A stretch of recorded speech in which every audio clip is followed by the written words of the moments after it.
Let's talk about Oregon. Let's talk about the Big Ten race. Pass. Because one of the things that I think has been a recurring theme in our last discussion about Texas, in previous discussions about Georgia, really about this season of college football, part of why it feels wide open is because consistency is truly at a premium. And some weeks you have it, and some weeks you don't. There are very few teams that I think have exhibited the ability to show consistency throughout. And Oregon was one of those teams. They were one of those teams maybe before this week. Now, you can tell me if that's a fair statement or not. Okay. Oregon went to Wisconsin this evening. They won 16-13. It was not a great showing for their offense. On Spinella Saturday, watch your back. Yeah. Spinella Saturday, watch your back. We did see another curious decision, I would say, from your boy Dan Lanning going for a fake field goal inside 2 minutes when leading 16-13. Yeah. It ended up not really making much difference as Oregon tipped a pass 2 plays later. Mateo Uiagalelei comes down with the interception. Oregon falls on it, runs the clock out. They end up winning the game. But 16-13, as you look at this game, what are your takeaways here? And is it anything that you look at and you say, all right, as somebody who watches all the Oregon games, this is something now that I find worrying going into obviously a bye, but still one big one left, the revenge spot against Washington, presumably the Big Ten championship. Yeah. And then whatever happens as they go into the playoff. Oregon looked very flat, and Oregon has looked flat for stretches, and it got people's attention those first couple games against Idaho and Boise State when they were shuffling around things on the offensive line. But even against schools like Maryland on defense, when Maryland's receivers were getting loose a little bit, or Illinois in the second half where they weren't able to do much but kind of cruise to a victory, like this hasn't been a score 52 a game type Chip Kelly Oregon team. It's been more balanced. It's, they've played at different tempos. And they've gone stretches, especially in third quarters this season, where they've seemed sluggish. Yeah. And so you look at the number of weeks in a row, I don't know if it was 8 weeks or something like that without a bye, but they've played a good amount of time without a bye consecutively. And they just looked tired. And, credit the Wisconsin defense and that atmosphere at Camp Randall seemed pretty great for an opportunity to be upset.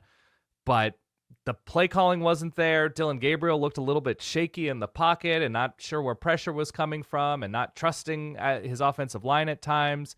They're a different team without their best receiver.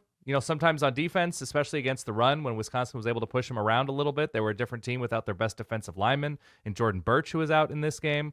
It's not an excuse. Everybody's dinged up. Oregon is recruited well enough that you can't say they're down a receiver. They're completely collapsing because that's why you have a receiving room of 8 or 9 super talented dudes.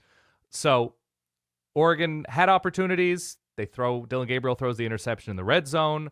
There's a long completion where an open tight end just slips on, gets eaten up by the turf monster. And those things happen to everybody. And Oregon, as an undefeated number 1 team, should be able to find more ways to overcome those types of issues. And they really weren't for a good chunk of this game. And it was the defensive line getting a Wisconsin passing quote-unquote attack that they were able to feast on in the second half of this game. That seemed to be the difference.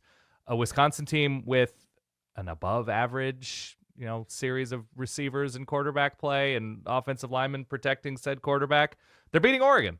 That's the difference in this game, that Wisconsin is not built to come back, is not built to drive the field when they need to drive 80 yards near the end of a game. What was your level of concern? What was your level of concern on that drive when they stopped Oregon on the fake field goal? Right. Braedyn Locke gets the ball. Let's say I don't know what it was. Let's say he had to drive 80 yards. Mm-hmm. Scale of 1 to 10, 1 being not at all worried, 10 being completely terrified. Yeah.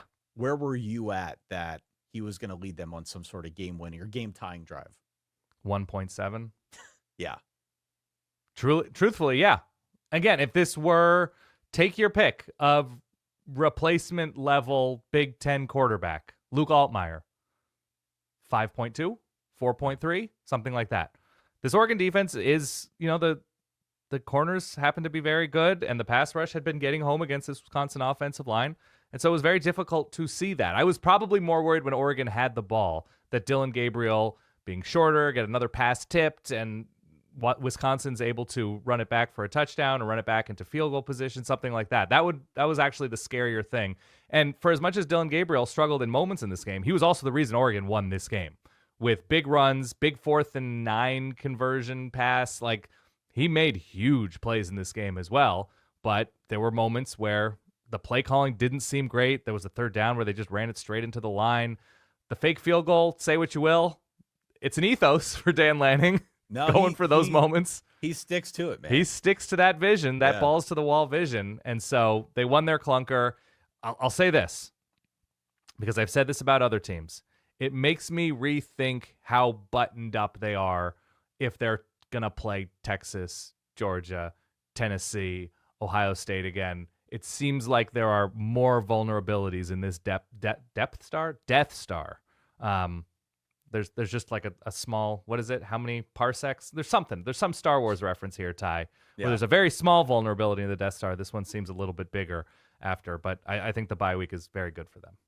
Well, again, look, it's just one of those deals where we do question the consistency, and I wonder if that question stems from vulnerabilities in the Death Star, so to speak, or simply just playing with your food. Yeah. Which is it? I mean, I think they were tired. I think they've shown some vulnerabilities. I think a week off before Washington will help things and help health. And I think they're a different team on 3rd and 6 with Tez Johnson. Whenever he comes back, he has been that guy for them that consistently keeps drives going. We saw the catches against Ohio State down the field. That changes the calculus of how teams play against this Oregon offense. So we'll see. I think they're excellent, but I don't think they're unbeatable.